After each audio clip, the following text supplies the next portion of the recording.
आदरणीय अध्यक्ष जी, यहां पर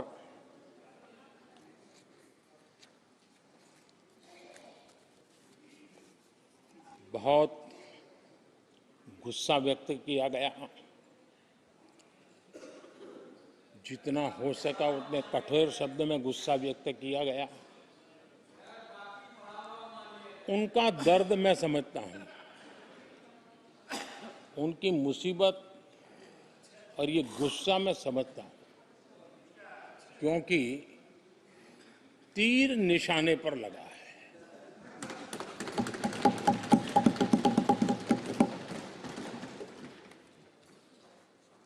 भ्रष्टाचार पर एजेंसियां एक्शन ले रही हैं, उसको लेकर भी इतना गुस्सा, क्या क्या शब्दों का प्रयोग किया जा रहा है। आदरणीय अध्यक्ष जी, 10 साल पहले हमारे सदन में, पार्लियामेंट में क्या चर्चा होती थी? सदन का पूरा समय घोटालों की चर्चा पर जाता था, भ्रष्टाचार की चर्चा पर जाता था, लगातार एक्शन की डिमांड होती थी। सदन यही मांग करता रहता था, क्या जा रहा है, तो लोग उनका, अध्यक्ष जी,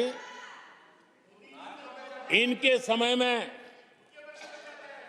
एजेंसियों का सिर्फ और सिर्फ राजनीतिक उपयोग के लिए नहीं दिया जाता था। अब आप देखिए उनके कालखंड में क्या हुआ।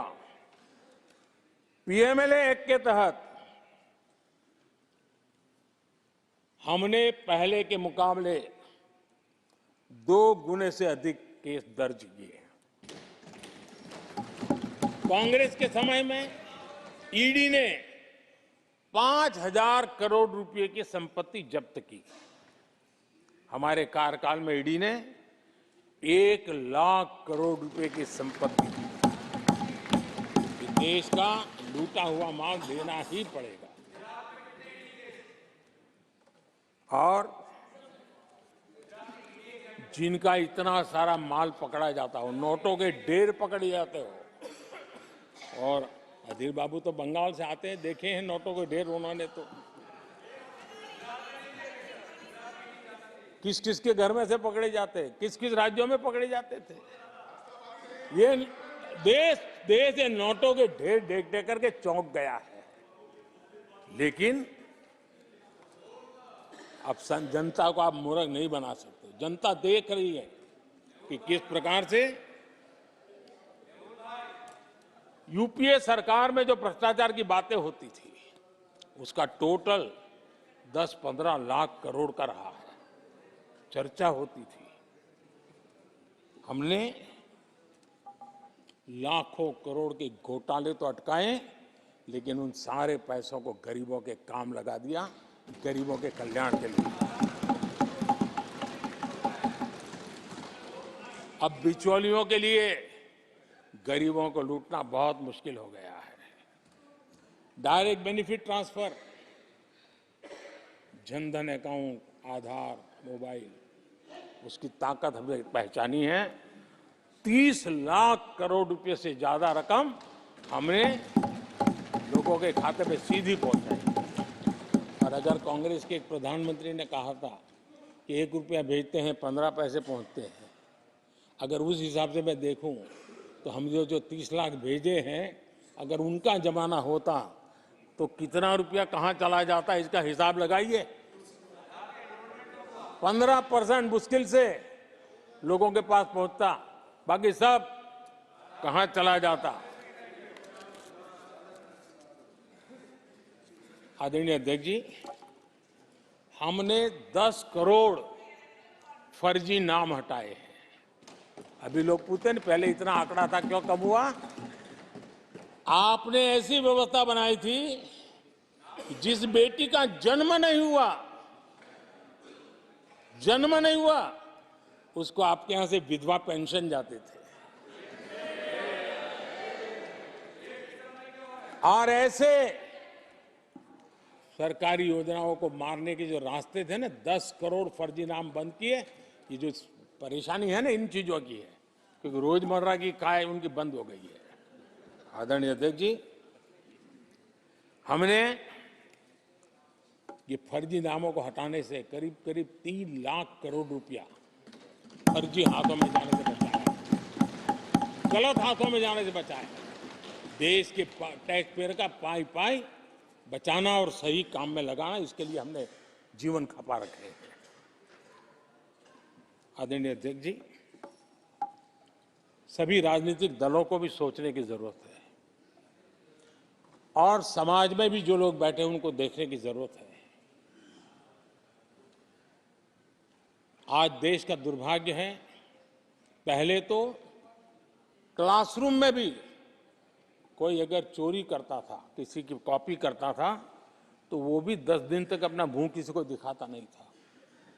आज जो भ्रष्टाचार के आरोप जिन पे सिद्ध हो चुके हैं, जो जेलों में समय निकाल करके पैरोल पर आए, आज वॉशिंग मशीन से भी बड़ा कंधे पे लेकर के महिमा मंडन कर रहे हैं ऐसे चोरों का सार्वजनिक जीवन में।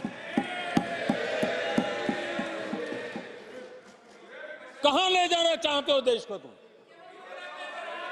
जो सजा हो चुकी है, मैं ये तो समझता हूं कि आरोप जो है उनके लिए तो आप सोच सकते हैं, लेकिन जो गुनाह सिद्ध हो चुका है, जो सजा काट चुके हैं, जो सजा काट रहे हैं, ऐसे लोगों का महिमा मंडन करते हो आप? कौन सा कल्चर और देश की भावी पीढ़ी को क्या प्रेरणा देना चाहते हो आप? कौन से रास्ते और ऐसी कौन सी आपकी मजबूरी है?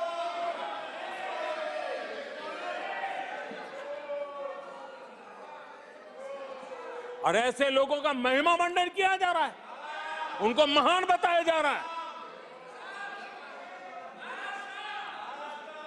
जहां संविधान का राज है, जहां लोकतंत्र है, माननीय अध्यक्ष जी, ऐसी बातें लंबी नहीं चल सकती हैं। ये लोग लिख करके रखे हैं कि ये जो महिमा मंडन का काम चल रहा है उनका, वो अपने ही खात्मे की चिट्ठी पे सिग्नेचर कर रहे हैं लोग।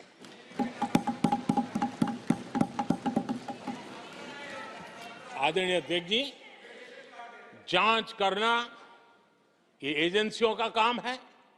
एजेंसियां स्वतंत्र होती हैं और संविधान ने उनको स्वतंत्र रखा हुआ है, और जज करने का काम न्यायाधीश का है।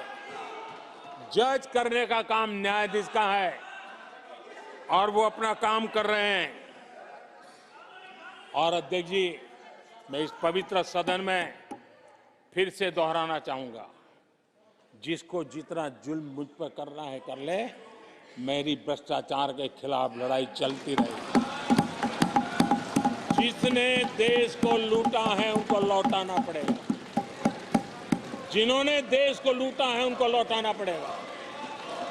ये मैं देश को इस सदन की पवित्र जगह से वादा करता हूं। जिसको जो आरोप लगाना है लगा लें, लेकिन देश को लूटने नहीं दिया जाएगा और जो लूटा है वो लौटाना पड़ेगा।